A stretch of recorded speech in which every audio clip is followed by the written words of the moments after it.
کفار مکہ وجود باری کا انکار نہیں کرتے تھے، یعنی اللہ کے وجود کے منکر نہیں تھے، وہ بتوں کو ساتھ شریک کرتے تھے۔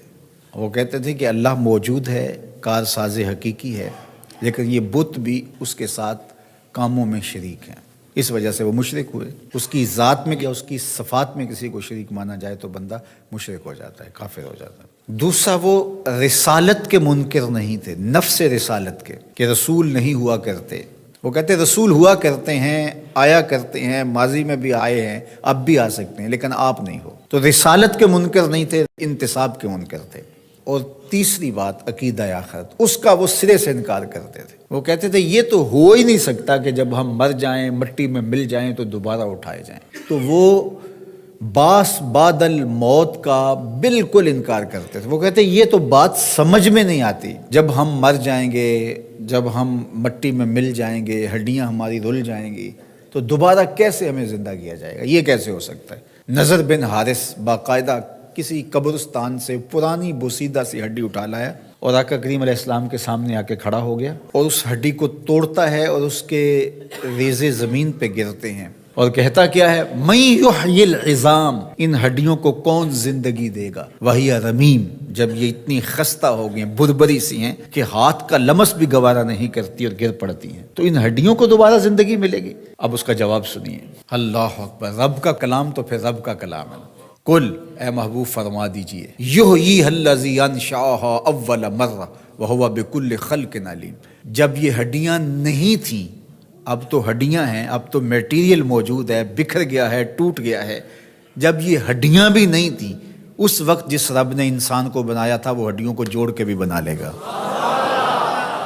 ذرا غور کیجئے، دلیل کی کاٹ دیکھیے، دلیل کا رنگ اور آہنگ دیکھیے۔ یہ تو کہتا ہے ان ٹوٹی ہوئی ہڈیوں کو کون جوڑے گا، کون ان کو دوبارہ زندگی دے گا۔ یہ سوال وہ پوچھ رہا ہے، وَضَرَبَ لَنَا مَثَلًا، مثالیں کہاوتیں وہ بنا رہا ہے، وَنَسِیَ خَلْقَ، جو اپنی تخلیق کو بھولا ہوا ہے، جس کو یہ یاد ہی نہیں ہے کہ میں کون ہوں۔ ننھی بوند سے میری تخلیق ہوئی اور پھر ہڈیاں بھی بنی، گوشت بھی چڑھا، اور پھر جو ہے وہ روح بھی پھونکی گئی۔ اگر یہ اپنی تخلیق پہ غور کرتا جو ہڈی اٹھا کے لایا ہے تو یہ سوال ہی نہ کر پاتا کہ یہ کہاں تھا اور یہ کیسے آیا۔ تو وہ ڈٹ کے انکار کرتے تھے عقیدہ آخرت کا۔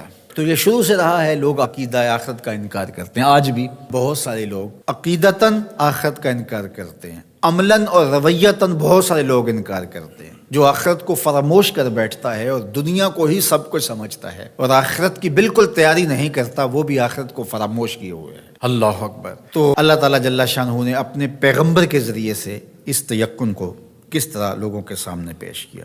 جب ابراہیم علیہ السلام نے کہا، رب ارنی کیف تحیی الموتیٰ، مالک میں دیکھنا چاہتا ہوں کہ تو مردوں کو زندہ کیسے کرتا ہے۔ قال اولم تؤمن، کہا کہ تجھے یقین نہیں؟ قال بلا، مالک کیوں نہیں؟ ولکن لیطمئن قلبی، لیکن میں چاہتا ہوں کہ دل میں اطمینان اور زیادہ پیدا ہو جائے، یقین کی اور پختگی نصیب ہو جائے۔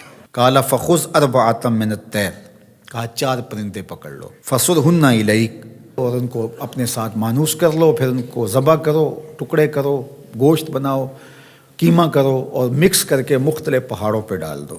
کہا اب ایک ایک کر کے جانور کو پکارتے جاؤ، یاتینک سعیا، آپ دیکھیں گے دوڑتے ہوئے تمہارے پاس آئیں گے۔ اب کسی کی ٹانگ کا قیمہ اس پہاڑ پہ ہے، کسی کی گردن کا قیمہ اس پہاڑ پہ ہے، کسی کے پروں کا قیمہ اس پہاڑ پہ ہے، کسی کے پیٹ کا قیمہ اس پہاڑ پہ ہے، لیکن جس جانور کو پکارا ادھر ادھر سے اس کے اجزاء نکلے، جڑے، اور وہ دوڑتے ہوئے جناب ابراہیم کی خدمت میں پہنچے۔ تو کہا ہم ایسے ہی مردوں کو زندہ کرتے ہیں۔ تو یہ ان کے یقین کو پختہ کرنے کے لیے تھا۔ تو تیقن کی دولت بہت بڑی دولت